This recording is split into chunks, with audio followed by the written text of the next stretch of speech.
Bhagavad Gita, Chapter 2, Continuation from Shloka number 11. Shri Bhagavanuvāca Aśocyananvaśocastvam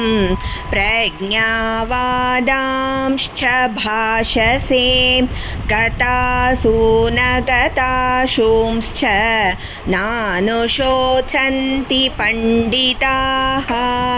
Natvevāham jātu nāsam Natvam neme janādhipaः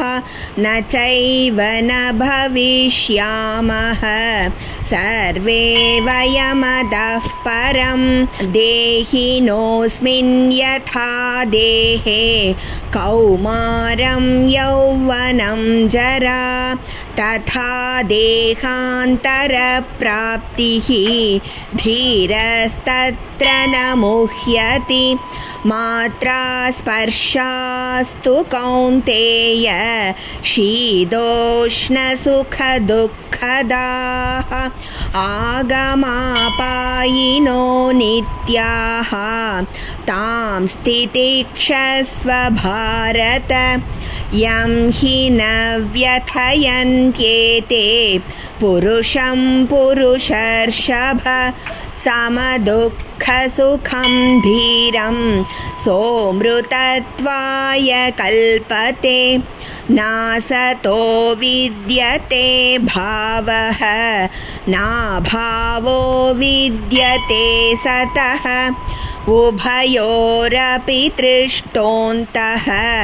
त्वनयोस्तत्त्वनदर्शिभिः अविनाशी तु तद्विद्धि येन सर्वमिदं ततं विनाशमव्ययस्यास्य न कश्चित् कर्तुमर्हति अन्तवन्त इमे देहा नित्यस्योक्ताः शरीरिणः अनाशिनो प्रमेयस्य तस्माद्युध्यस्व भारत